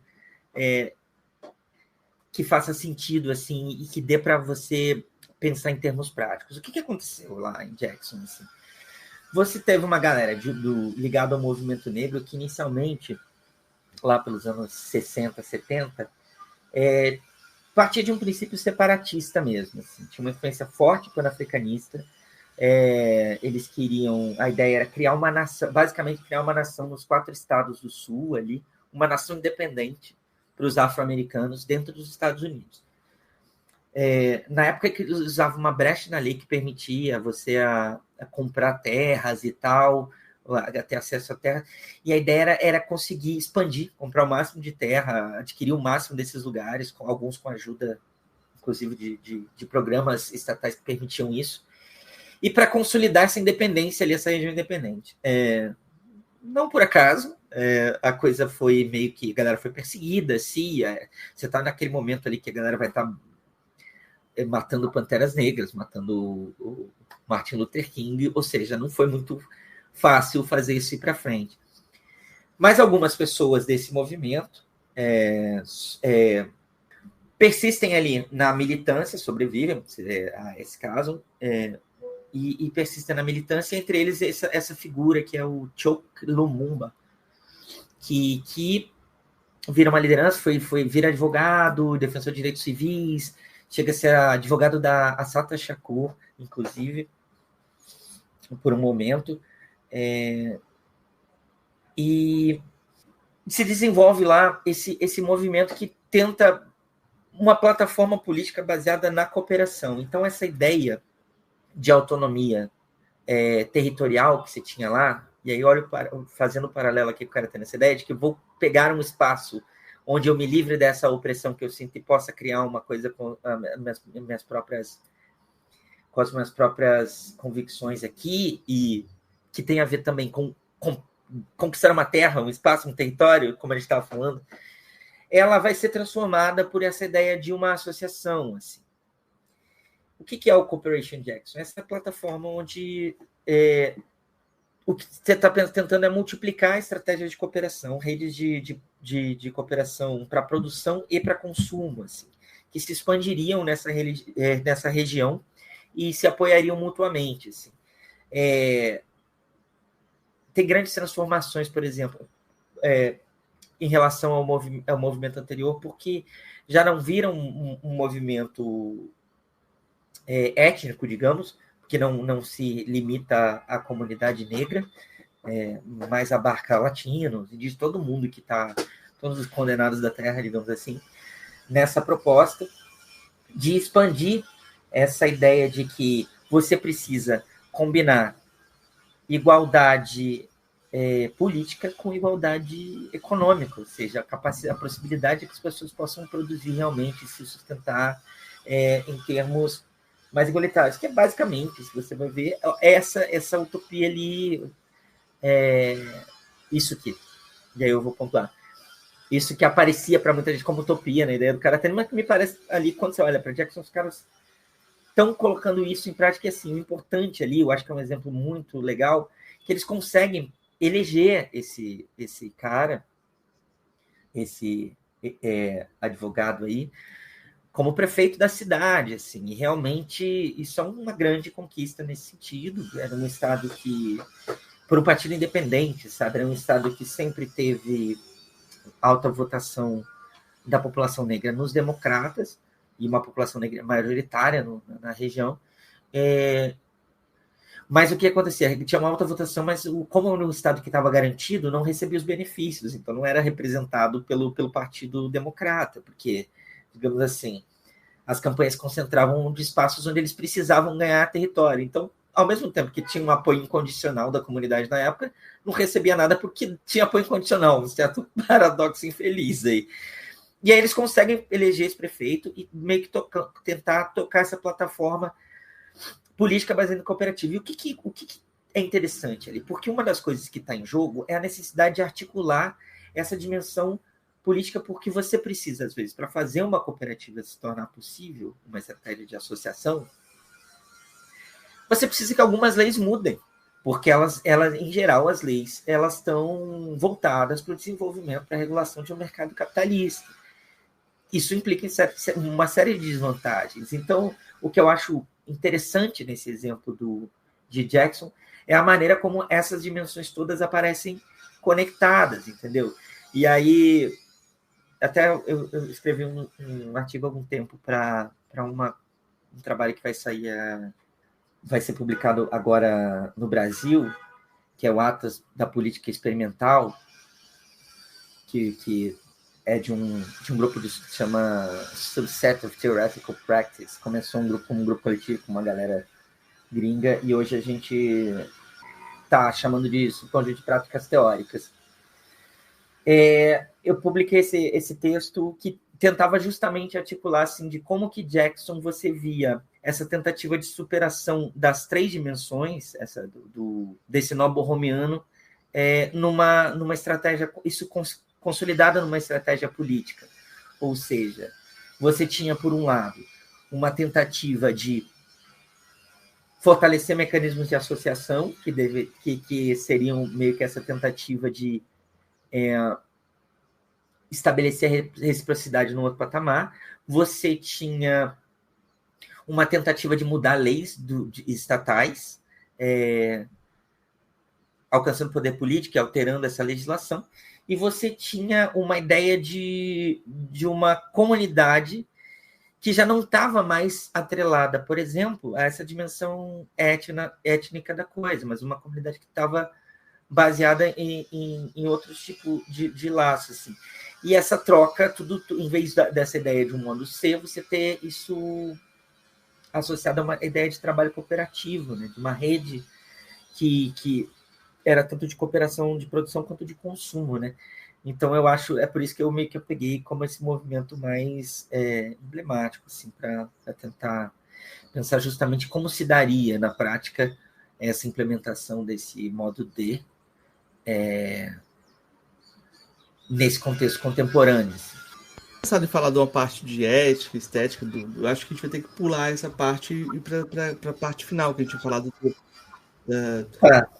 de como que o Karatana ajuda a compreender a globalização, o capitalismo digital e as crises contemporâneas. Como esse pensamento de modos de troca ajuda a gente a pensar essas relações? Tá, eu acho assim, o que me pegou foi justamente essa possibilidade que ele oferecia para pensar muito essa crise contemporânea, esse momento de ascensão da extrema-direita. E essa sensação que eu tinha, que era muito, muito forte na época, de que a gente meio que estava numa espécie de gaiola de ferro, assim, nas tentativas de superar uma certa submissão do Estado a esse imperativo do capital. Assim. O que eu quero dizer com isso? Você tinha um processo de intensificação de tirar cada vez mais o acesso dos cidadãos, digamos assim, das pessoas, a esferas de decisão que tivessem relacionada, por exemplo, à questão econômica. Assim. A ideia de criar cada vez mais... Toda essa discussão do neoliberalismo de independência do Banco Central, toda essa coisa de gestão técnica da economia. A verdade é que você tinha governos se sucedendo, toda a discussão, por exemplo, do Partido Trabalhista na Inglaterra, mas assim, coisas que a gente viu no Brasil em grande medida, assim, que é essa ideia de que, por mais que você eleja uma plataforma de esquerda, uma proposta radical, quando chegar lá, meio que a pessoa tem que se adequar, você tem muito pouca margem de manobra para mudar realmente a maneira como o Estado está configurado e tal, porque você meio que está condicionado. Então, essa ideia de que aquilo que o Chico de Oliveira chamava de hegemonias avessas, sabe? Que, tipo, a esquerda chega ao poder, mas, no fim, acaba fazendo o trabalho que a direita gostaria de ser feito. É isso, mas são muitos países. Você vai ter governo de esquerda que vão fazer reforma trabalhista, você vai ter governo de esquerda que vão fazer reforma tributária, você vai ter governos de esquerda que vão fazer privatização. E aí, toda aquela ideia de estelionato eleitoral que ficou muito famosa ali, muito em voga na época da segunda eleição da Dilma, por exemplo, ela meio que apontava para esse fechamento, assim, para essa ideia de que, parece que não importa quem se coloque no poder, vai continuar a mesma coisa. E boa parte da minha crítica, no fim, ao populismo, nesse sentido, era isso. Tá, beleza, dá até para usar uma estratégia populista para eleger alguém, mas para conseguir mudar e sair disso, a coisa complica mais. E isso é meio que a ideia que que é central nesse esforço para esse esforço do Karatani, de tentar pensar o que seria o que explicaria essa paralisia, e é o que ele faz a partir dessa ideia de que esse nó borromeano moderno é o que faz a gente ficar sempre oscilando de uma coisa para outra. Assim. As tentativas de regular desigualdades produzidas pelo capital, elas vão sempre passar por esse esforço de uma construção de um discurso de caráter mais nacionalista que pede uma representação estatal. E aí, quando isso acontece, medidas meio redistributivas que não atacam questões estruturais, não resolvem, digamos, o problema, mas dão uma amenizada. Assim. Então, de certa forma, o que isso faz, na verdade, não é estamos saindo, chegou a esquerda ao poder, podemos sair do capitalismo. Não. Na verdade, talvez ela que apazigua ali para você fazer com que essa coisa continue, né? Eu acho que essa foi a coisa que me pegou, e eu acho que essa é uma das coisas que ajuda melhor a pensar o contemporâneo, porque ainda vejo esse mecanismo acontecendo, por exemplo, nessa discussão agora recente das tarifas do Trump, porque isso é uma coisa interessante. Não é só a esquerda que também é travada por esse mecanismo, a direita também. Assim. Por exemplo, a gente viu aqui durante o governo Bolsonaro como, de certa forma, as instituições, para a gente falar, elas embarreiraram, mas não foram só as instituições. O próprio capital coloca alguns empecilhos para isso. Por exemplo, o Trump lá no primeiro mandato já prometia, o Bolsonaro começa acenando aqui com a ideia de ruptura com a China, por exemplo. Milei tentou isso assim, no começo lá dos discursos. A gente sabe que, gente, não existe romper com a China hoje. Os Estados Unidos não conseguem, o Brasil não consegue, porque isso está imbricado. A maneira como a economia mundial funciona hoje depende da China. Então, são coisas que, assim, essa ideia de tipo, agora sim, vamos retomar o poder, vamos ser soberanos novamente e dar um ritmo que a gente quer aqui para a nossa economia, isso é balela. Assim, enfim, se você não considerar a maneira como isso se articula com o contexto internacional da economia, não vai funcionar. E eu acho que é essa coisa, que é essa perspectiva de pensar a modernidade como um sistema que integra essas três coisas de maneira muito eficiente, como o Nobel Romeano mesmo, que se você tirar uma coisa desregula, ela é uma lente boa para a gente ver como que essas crises estão acontecendo, onde elas estão se dando. E aí, sim, o modo dele justamente surge como essa coisa que está à parte, né? Ela representaria meio que a tentativa de sair disso. Assim. E é nesse sentido que hoje eu tento explorar, tipo, iniciativas e movimentos que realmente estão tentando alimentar essa ideia de uma associação que passa por uma criação de um outro modelo, assim, e não simplesmente pela tomada dos modos de produção ou do poder, principalmente pela conquista eleitoral, para ganhar um cargo político, mas assim, primeiro criar uma base mesmo que permita que, digamos, se no momento que você chega ao poder, você tenha um complemento disso, dar alguma estrutura na sociedade que aponte para uma dimensão mais concreta dessa possibilidade de fazer diferente, né? Hoje, assim, eu estou estou militando num grupo que chama Espaço Comum de Organizações, e uma das coisas que a gente tenta é justamente aproximar diferentes organizações, assim, movimentos que pudessem apontar para essa possibilidade de saídas, né? E um desses movimentos é o Movimento das Comunidades Populares, MCP, que também dá para encontrar semelhanças. Assim, é um movimento que tenta trabalhar com essa ideia de autonomia e com uma ideia de que sem um apoio popular, sem uma base popular, e uma base popular de apoio mesmo econômico, de estratégias de sobrevivência, de solidariedade entre as pessoas, você não vai conseguir sustentar nenhuma proposta revolucionária de esquerda no poder. Então, assim, sempre vai ter isso, de você chegar lá e não encontrar uma base e acabar precisando contemporizar e lidar com essas pressões do capital. O MCP tem essas diversas estratégias que passam, que encontram ressonância nessa proposta do Karatani, por exemplo, a ideia de banco popular, a ideia de cooperativas Eles não falam em cooperativa, inclusive, porque eles têm uma certa desconfiança com uma maneira como as cooperativas, justamente algumas delas entraram numa lógica, essa que a gente estava falando, de tentar competir com o mercado e isso de história. Então, eles falam em cooperação. Mas estratégia de cooperação e solidariedade entre trabalhadores, entre comunidades, que poderiam meio que começar a implementar assim, modelos, experimentos da sociedade que se quer para o futuro. Então, meio que essa ideia, assim, tipo, se você quer uma sociedade socialista ou comunista, também que você tem que criar experimentos que vão nessa direção desde já, e tipo, para a hora que, aí sim, se em algum momento se conseguir chegar ao poder, você já tem a coisa mais ou menos encaminhada. Então, tudo isso muito difícil, evidentemente, mas o que eu quero enfatizar assim, é que esses exemplos existem, né? Mas você falou também da questão digital, você falou uma coisa assim, você quer retomar isso?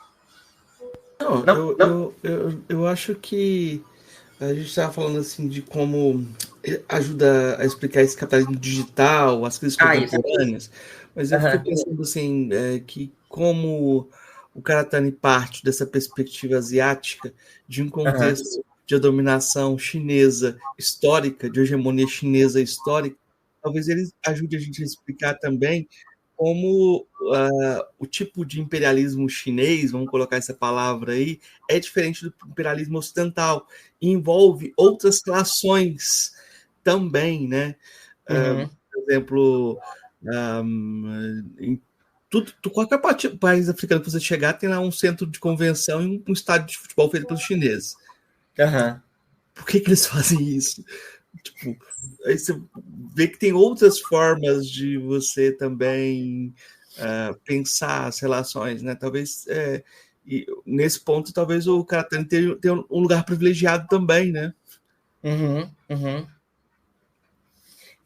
É curioso, assim, ele fala um pouco da China contemporânea, né? Mas assim, dá para pensar isso a partir da teoria dos modos de troca, assim, né? Eu acho muito louco isso, né? Porque a gente fica nessa situação meio conflituosa, porque ao mesmo tempo a intervenção da China desse jeito, tipo, de vamos fazer negócios assim, tipo, vamos expandir aqui a rota da seda, tipo, faz o seu aí que eu só tô aqui, entendeu? Vai ser bom para nós dois. Tem um lado que é diferente e mais sedutor do que, por exemplo, a coisa de investimento em obras de infraestrutura, toda essa questão, ela é mais sedutora do que aquele imperialismo americano que era muito mais assim, tipo, quase não só aceita a minha maneira de jogar o jogo e segue, sabe? Tipo, se não vou te lascar.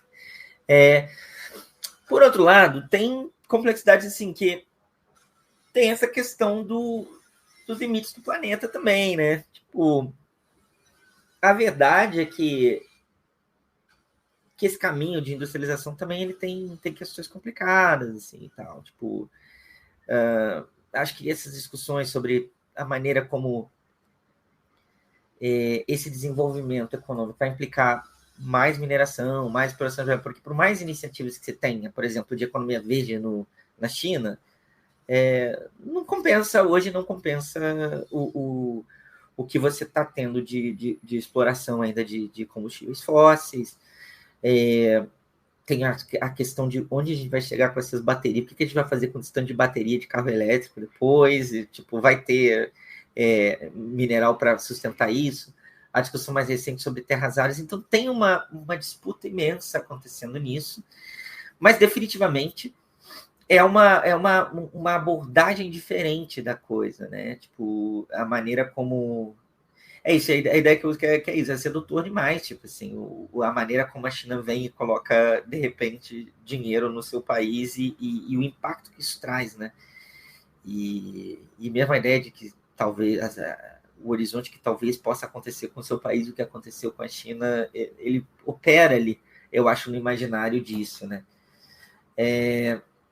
Mas aí a questão que volta é assim, dá para levar isso, se a gente pensa isso numa escala global, faz sentido nesse contexto em que você tem uma relação de troca com a natureza também, que está chegando num processo de esgotamento? Em que medida essa exploração, essa aposta numa industrialização ainda, ela faz sentido nesse contexto? Então, assim, de que forma que isso impacta, por exemplo, em comunidades tradicionais, na relação dessas pessoas com a terra? Enfim, acho que todas essas coisas podem ser pensadas se você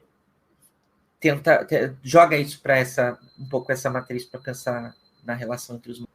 Muito bom, acho que dá para uma chave já para o pessoal esperar a tradução e começar a viajar nessas estruturas.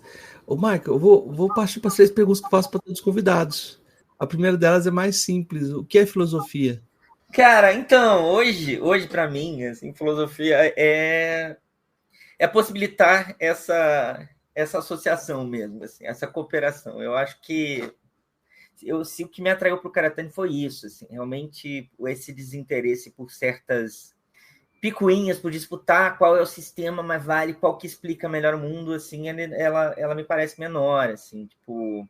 E aí parece paradoxo, mas você está tentando ficar pelo Karatani. Não, assim, eu acho que o que a ideia é pegar mais esse método de tentar aproximar certas coisas, de tentar ter um olhar para o político mesmo, para a dimensão política, como as coisas vão se estabelecer na prática, como é que a gente, no fim, filosofia para mim é 1311, assim, tem a ver com transformar o mundo. Vamos lá, tipo, o Karatani, tô passando pelo Karatani, mas é isso, assim, eu acho que filosofia é para transformar o mundo para uma coisa menos escrota.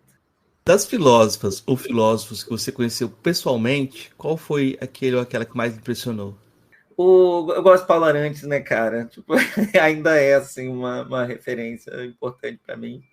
É uma resposta recorrente aqui. Muita gente ele como... Então, quem ouviu a resposta do Michael pode ir atrás. A gente tem uma entrevista aqui no podcast com o Paulo Arantes, em que a gente fala sobre futebol durante a primeira meia hora. Então, vocês vão entender porque também é uma figura super carismática, né? Qual o seu filósofo favorito? Aí você vê, né, os percursos malucos. Mas, assim, ainda é o Spinoza, né? E é engraçado, olha só, uma das coisas que me faz gostar muito do Spinoza é uma coisa que me faz gostar do Karatani também. Tem a ver com a tese, com uma certa leitura muito específica de um filósofo que ele faz sobre o Spinoza, que é o Irmiyahu Yovel, que ele tem essa ideia de que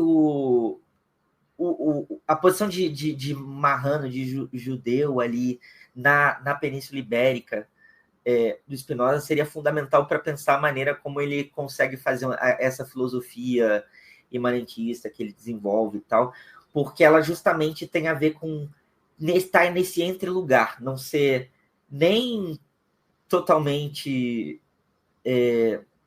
judeu no sentido da religião e tal, de desconfiar disso, e nem tão ibérico assim, tão ocidental, assim, né, para usar aquele contexto e tal. Porque também não comum, meio que conseguir desse entre-lugar ter sempre um olhar meio que tenta conciliar as coisas, que tenta ver criticamente os dois universos e produzir uma outra coisa. É curioso que, tipo, esse interesse, isso que me fez ficar, em parte,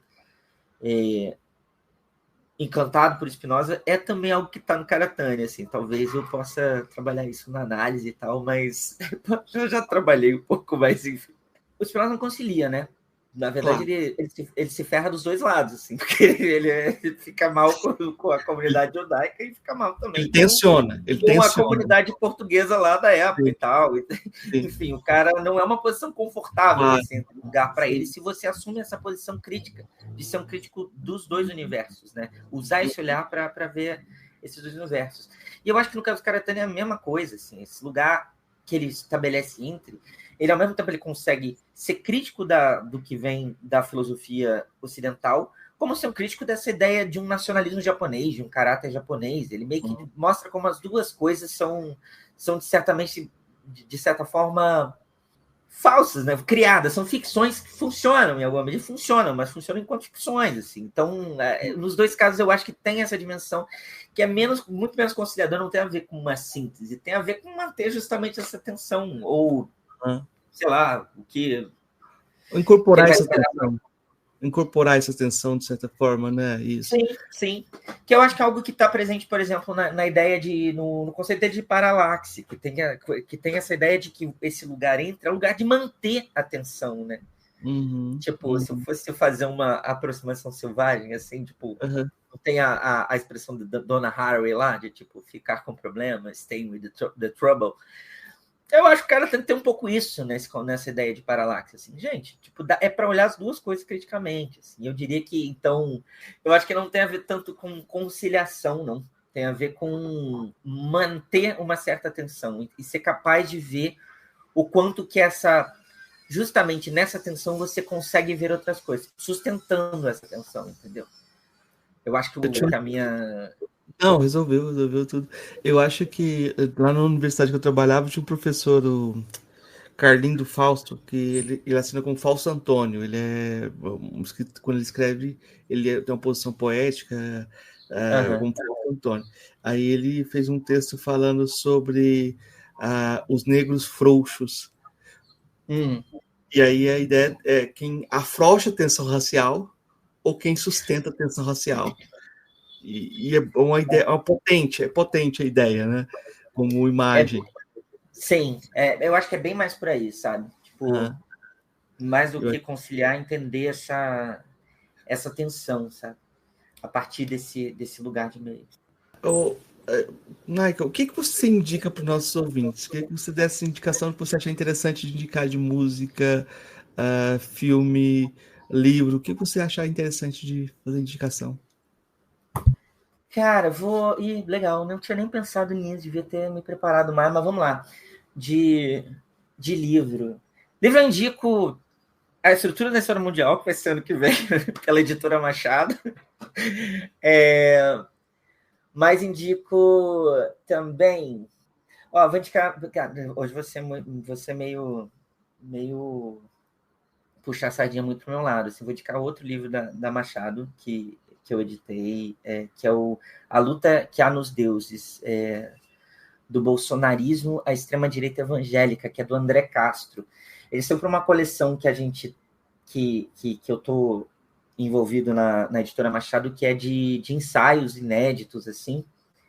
E ele vai explorar justamente a partir da teoria crítica brasileira, uma relação entre o desenvolvimento, assim, econômico aqui no Brasil, a configuração da economia brasileira, os momentos da economia brasileira e as formações religiosas, pegando a teologia da libertação e mostrando como que ela estaria associada a essa ideia de desenvolvimento que estava em jogo ali nos anos 70 no Brasil, e como que o bolsonarismo, o evangelicalismo atual, ele refletiria já essa dinâmica de desintegração social e econômica que o bolsonarismo do qual o bolsonarismo se aproveita, assim. Então, ele vai fazer uma diferenciação entre um certo messianismo que estaria em jogo na teologia da libertação e uma apocalíptica que estaria no discurso evangélico atualmente, assim. É um livro que eu gosto muito, assim. Eu espero que mais gente leia, eu espero que também nas eleições isso volte um pouco a discussão e retome um pouco. E eu queria também indicar um livro, esse livro da Luísa Yousfi, Permanecer Bárbaros, Não Brancos contra o Império.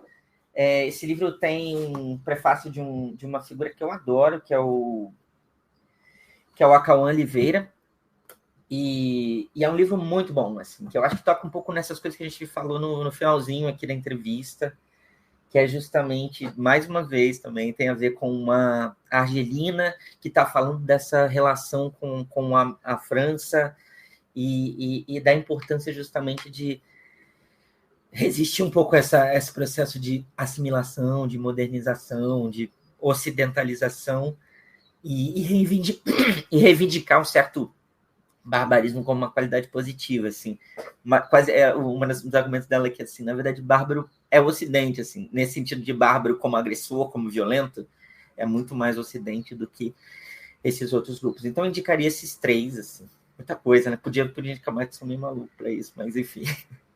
Eu acho que é muito bacana as indicações. Eu acho que o livro... Só uma música, você falou. Assim, eu indicaria o disco novo do mais recente do Marcelo D2, cara.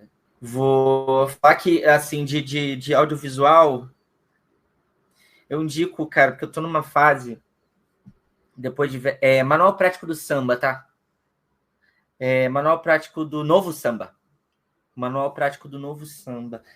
Cara, isso é muito legal. É muito, assim, eu acho que o Marcelo D2 vem nesse processo de misturar hip hop com samba há muito tempo, só que eu acho que aqui agora ele tá chegando num momento muito especial, assim, então eu recomendo demais. E aí, de audiovisual, eu vou recomendar o One Piece, gente. Assiste One Piece, é muito bom, porque agora tá aí também, o momento é ótimo, porque tá aparecendo nas revoltas todas as bandeiras do One Piece.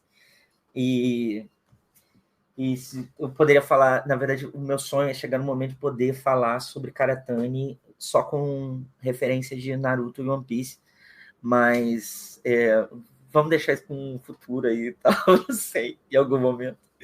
Mas eu acho que tá num momento legal para assistir One Piece por conta disso também, de tipo, como que ele tá tendo impactos políticos, assim, tá virando uma referência importante para essas revoluções da geração Z aí. Acho que a gente pode falar aqui para quem se interessar pelo Karatani e pode ir atrás também da tradução em espanhol do Transcrítica. Já tem uma versão espanhola do Transcrítica, é um caminho para procurar também. A gente pode falar também do o Desejo de Psicanálise do Gabriel Tupinambá, para indicar também alguém que trabalha com Karatani em língua portuguesa também, né? Já é um caminho. A própria Arquitetura de Aressas também, né? Utiliza bastante. Eu acho que é uma chave para você ir atrás do Karatani, né?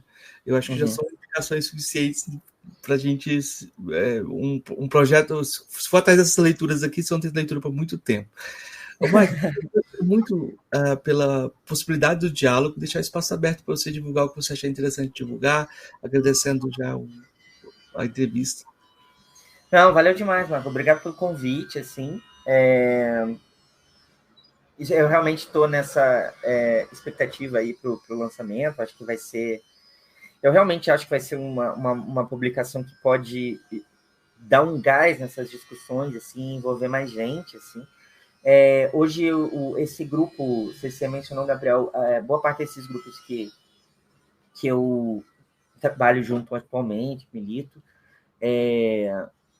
também tem a participação dele, ele é uma figura importante. E aí, ela fala, nesse sentido, uma das coisas que eu até mencionei que vai sair também é esse Atlas da Política Experimental, que ele é, em boa parte, ele deve ser pela GLAC, editora, e ele é, em boa parte, estruturado em torno dessa teoria dos modos de troca. Assim, a gente trabalha lá com os 3 modos como ferramenta para pensar diversas dimensões políticas. É onde saiu, por exemplo, onde está esse texto que eu mencionei sobre o Cooperation Jackson, né? Então, assim, eu acho que esse pode ser um caminho legal para explorar isso também um pouco melhor. E também, nesse outro grupo que a gente está trabalhando, que é o Espaço Comum de Organizações, a gente tem um livro lá que é meio que interno para a organização, que chama Investigar, Compor e Continuar, que também essa ideia do Karatani vai aparecer como uma ideia de 3 lógicas sociais que ajudam a organizar o político. É uma reelaboração em cima disso, mas quem tiver interesse, acho que vale a pena consultar. É um livro que a gente meio que usa para pensar o posicionamento do próprio, para do espaço comum das organizações para a gente mesmo e para quem está chegando, mas tem algumas visões interessantes ali sobre a maneira como a gente articula isso para pensar a política hoje, o que a gente tem. Então, assim, só isso. Tem uma outra indicação de livro que eu nem falei, não coloquei, que é o do Euclides Mansi, que ele está lançando uma Economia da Libertação, que talvez seja convergente com o Karatani, porque ele está lançando em 4 volumes essa Economia da Libertação, e tem a ver com toda a pegada da filosofia da libertação de fazer redes solidárias, né? Até que ponto que a gente tem uma convergência com o Karatani, né? Essa obra dele tem 4 volumes enormes, e é um trabalho da vida toda, assim, sabe? O problema desses caras é porque eles acabam, para você aproximar ou descartar, você vai ter que ler. É muita coisa, né? Mas acho que é uma boa indicação. Michael, muito obrigado. Eu que agradeço muito a possibilidade de diálogo. Vamos ver se a gente consegue depois fazer outros diálogos. Quando for a hora de falar de Naruto e Karatani, esteja pronto. Beleza.